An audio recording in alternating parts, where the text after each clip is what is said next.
wasatiyat Islam itu islah. Ini penting sekarang. Islah, tapi bukan sekedar islah dzatil bain, fa aslihu baina akhawaykum. Tapi islah dalam arti luas.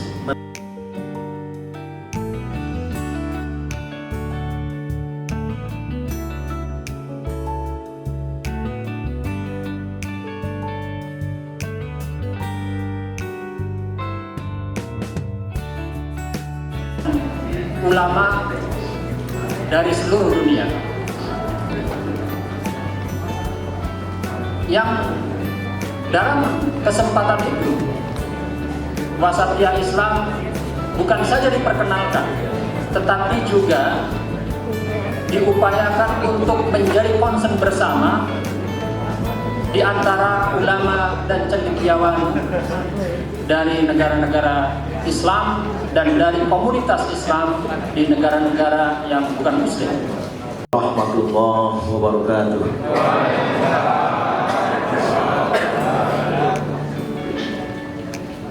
Alhamdulillahi haqqa hamdih wa syukru lillahi haqqa syukrih wa la hawla wa la quwwata illa billahil aliyyil azim.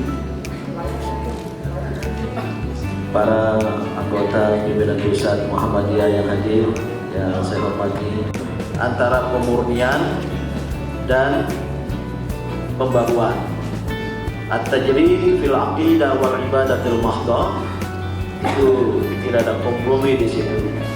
Tapi at-tajrid fil muamalat wal umur ad-dunyawiyah, ini alam pikiran Muhammadiyah, dan kita berada di situ. Walaupun saya tahu Muhammadiyah juga mengalami perkembangan, ya, ada masalah kita, ada sebagian maunya tajridisasi muamalat, tapi sebagian yang lain mau tajridisasi akidah, yang kemudian terjadi bentrokan di lapangan atau di tengah jalan. Nah, 7 nilai itu kita mulai dengan i'tidal. Ternyata wasatiyat Islam itu bukan main-main, bukan lembek, bukan lembut, tapi justru keras dan tegas. Tapi bukan keras yang menampilkan kekerasan.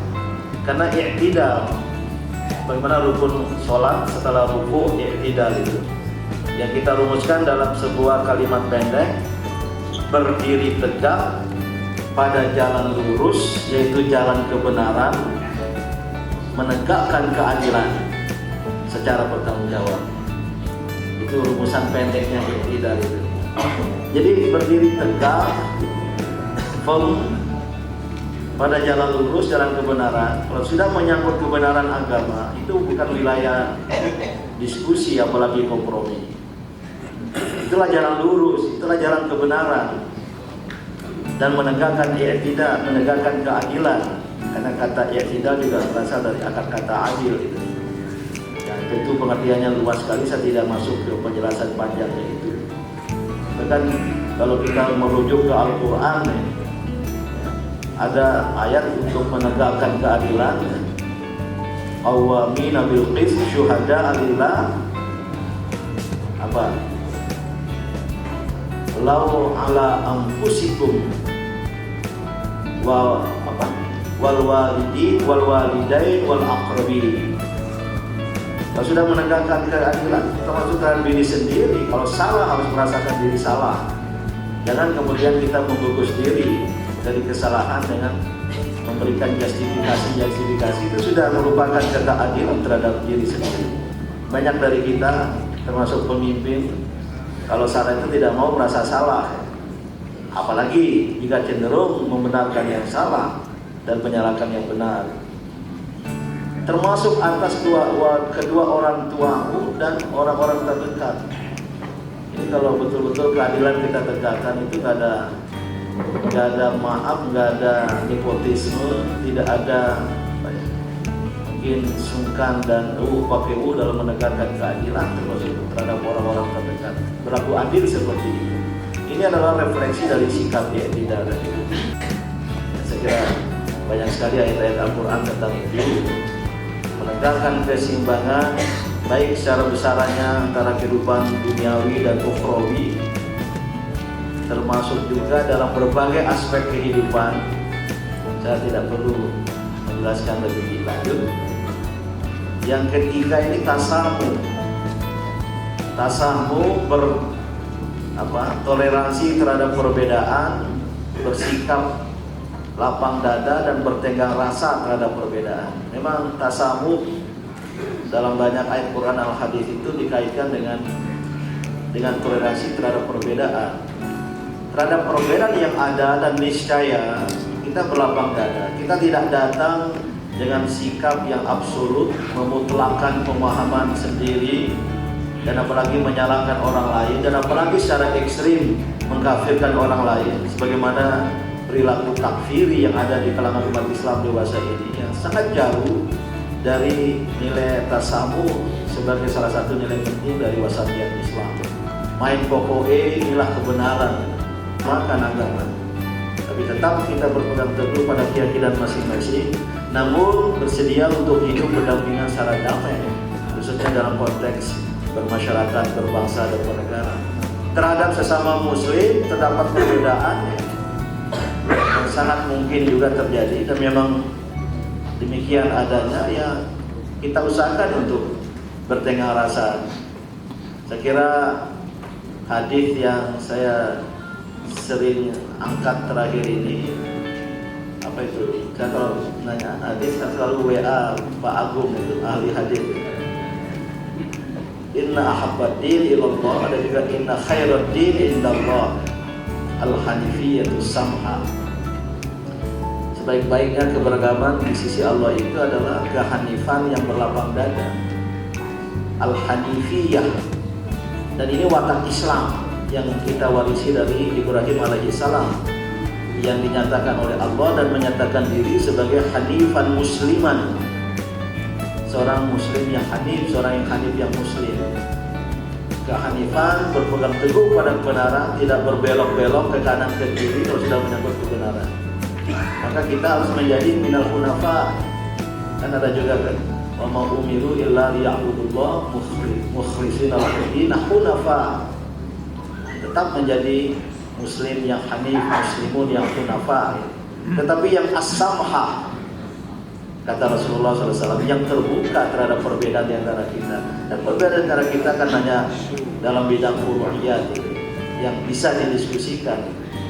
Dan oleh karena itu juga tidak main pokoknya menolak inilah yang benar, selama bertanggung jawab dengan hujjah berdasarkan Al-Quran dan As-Sunnah. Yang boleh jadi ada perbedaan penafsiran di antara kita, antara yang madhab tekstual harfiah dan madhab yang kontekstual dan lain sebagainya, tanpa harus saling salah menyalahkan. Ini wajah dari wasatiyah Islam, tasamuh, yang saya kira penting untuk direvitalisasi dewasa ini. Baru yang keempat, wasatiyah Islam itu mengedepankan syuro. Hadis ayatnya banyak ya. Kalau di depan pimpinan Muhammadiyah saya nggak perlu baca Al-Quran dan hadis, menggarami lautan nanti. Nah, syuro itu bersedia untuk duduk bersama, mengedepankan musyawarah, menyelesaikan masalah bersama, mencari jalan keluar yang terbaik. Luar biasa ayat Quran ini.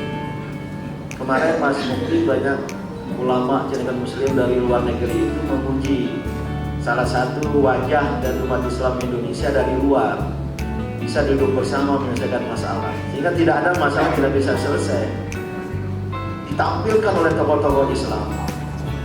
Saya tidak bisa memahami psikologi orang seperti Ki Bagus Hadikusumo dan banyak tokoh-tokoh Islam lain di awal kemerdekaan ketika ada keberatan terhadap Piagam Jakarta.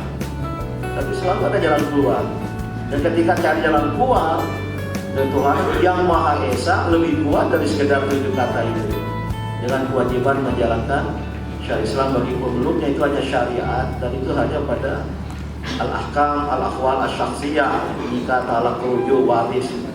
Tapi ketika yang Maha Esa tauhid, ternyata jalan keluarnya lebih kuat. Tapi ini tampilan dari orientasi syuro.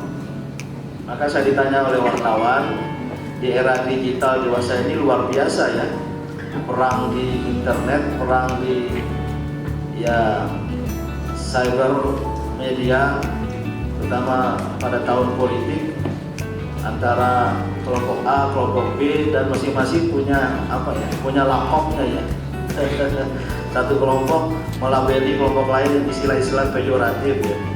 Saya kadang-kadang mengelus dada kalau itu terjadi sama Muslim hanya karena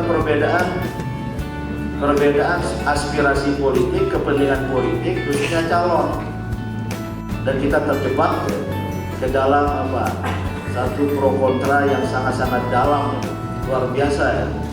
Era digital menghadirkan keadaan seperti itu. Cuma saya dalam batin saya insya Allah selesai nanti itu dan lain sebagainya. Oke. Itu adalah syuro yang keempat. Nah yang kelima kita munculkan watak wasatiyat Islam itu Islam. Ini penting sekarang. Islam tapi bukan sekedar Islam datil bain fa'aslihu baina akhawaikum. Tapi Islam dalam arti luas, menebar as-sulh, menebar al-maslahat, amal-amal soleh. Dan ini kemudian kita tarik pengertiannya, mengambil langkah-langkah yang kreatif, konstruktif, positif, konstruktif, kreatif, inovatif untuk kebaikan bersama, menolak segala bentuk pengerusakan dan kerusakan. Karena Al-Quran kan wala takunu minal mufsidin wala tufsidu fil ardi ba'da islahiha. Maka jadilah minal muslih, minal muslihin gitu. Ini istilah ini kita jadikan dan inilah juga menjadi misi kemanusiaan, melakukan khilafatullah fil ard sekaligus melakukan islah dalam kehidupan bersama.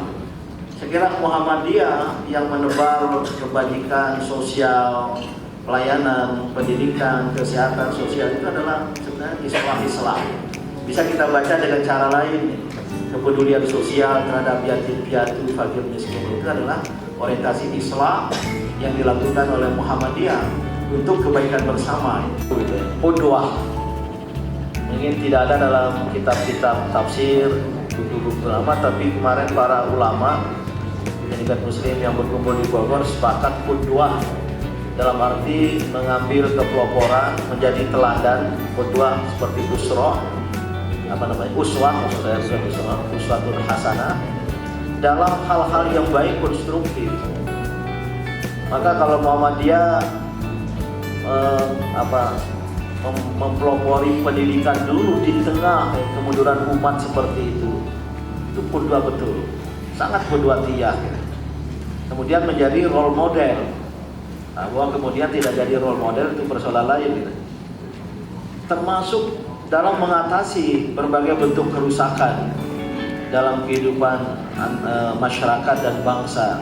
Ketika ada seseorang kecil, dia mempelopori hal-hal yang baik, yang konstruktif, kemudian dia jadi teladan dan kemudian bergulir itulah amal jariah, maka itu adalah cerminan dari wasatiyah Islam.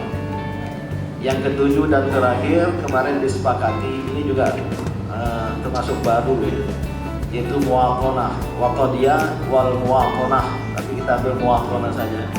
Mengakui negara bangsa di mana berada dan menjadi warga negara yang berpartisipasi aktif dalam melangsungkan pembangunan untuk kemaslahatan bersama itu. Semua sepakat umat Islam janganlah ketika berhadapan dengan negara bangsa yang hanya as an organization. Negara itu kan hanya organisasi, dari RT, RW sampai tingkat nasional itu kan organisasi yang kita sepakati. Kemudian yang kita akui, karena ini masalah umat Islam di Eropa, di Amerika, mereka tidak menanggalkan identitas kulturalnya dan bahkan kemudian menghadapi problem of integration. Tapi sekarang sudah mulai. Padahal kalau umat Islam di mana saja berada kemudian menyesuaikan diri, tentu adalah hal-hal yang benar, bukan hal-hal yang salah. Kalau hanya sebatas format budaya, ya kita sesuaikan diri. Lagi-lagi kata orang Minang itu ya, di mana bumi dipijak, di sana langit dijunjung. Ini mohon maaf ya, kalau ini bukan karena Sumando tadi itu ya. Karena banyak yang menerapkannya, di mana bumi dipijak, di situ manusia diinjak-injak. Menyesuaikan diri, selama itu tidak menyimpang dari Islam. Why not? Nah, dengan cara seperti itu, mu'atonah ini, peluang untuk berdakwah itu terbuka. Maka Syekh Al-Azhar ketika saya menemui langsung di kantornya di Al-Azhar sana itu, ketika saya jelaskan tentang Indonesia Pancasila, beliau berpendapat, saya sedang suruh cari videonya. Saya berpikir